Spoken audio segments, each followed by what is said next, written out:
balíček k oprave nafúkovacie postele spray. Musím očistiť dierku od zvyšného sekundového lepidla,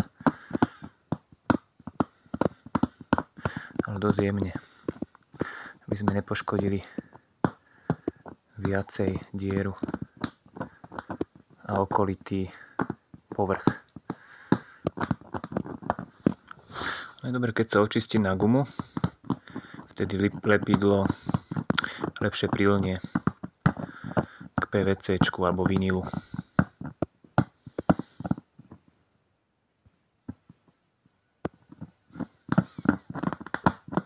No je lepšie dopredu predísť takýmto veciam a dať si to zalepiť správne a nešpekulovať so žiadnym sekundovým lepidlom. To je hrôza, hrôza. Že dokonca aj tu mám jednu dierku, ktorá mi fúka na ruku. Tam normálne strčím aj nožničky.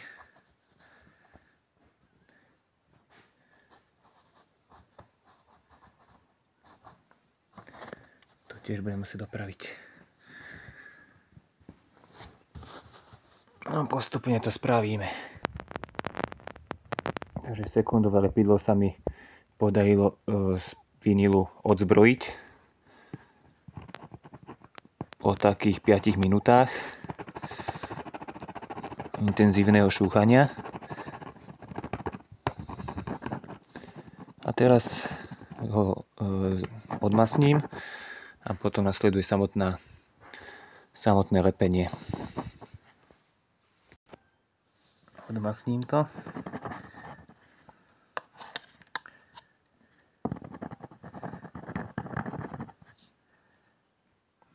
Poriadne poutierame do sucha.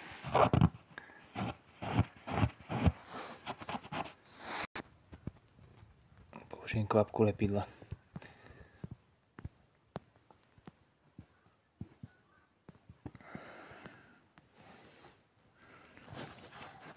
A kúsok predchystanej záplaty.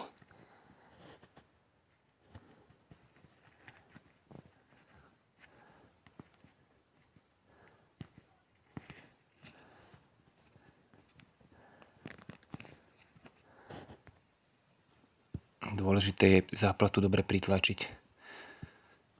Teraz odfúkam.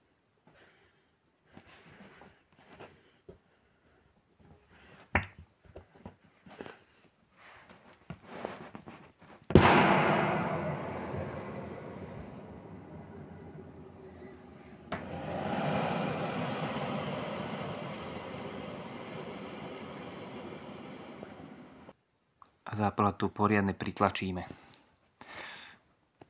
A necháme aspoň 3 minúty. Podržíme tak 10 sekúnd.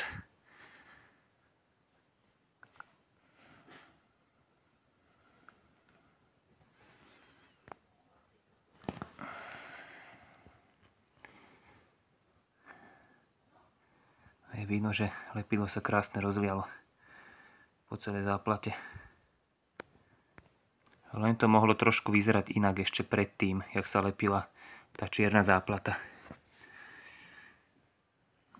A keď je záplata teraz použitá, tak je dobré počkať aspoň 2 hodinky, lež lepidlo zaschne a potom prídeme k samotnému fúkaniu. Podobným spôsobom očistíme ďalšiu dieru. Ja už mám aj odmasnenú dopredu. Takže znova použijeme kapečku lepidla. Pritlačíme záplatu.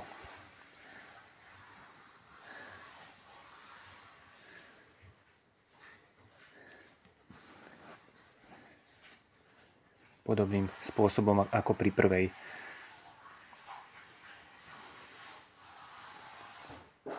Troška sa mi to ťažšie robí s jednou rukou. Takto záplata je nalepená. Počkáme tak minútku a potom ju poriadne pritlačím. Niekedy aj 30 sekúnd stačí počkať podľa toho, jak lepidlo je vyzreté. To už človek musí poznať. A treba kontrolovať tú záplatu za každým.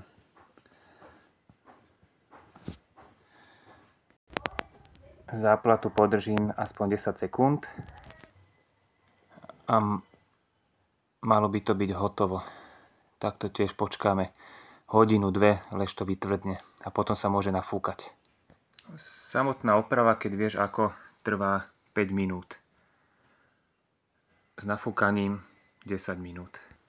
Ale nesmie byť tam použité žiadne iné lepidlo, lebo čistenie niekedy trvá dlhšie ako zalepiť samotnú dieru.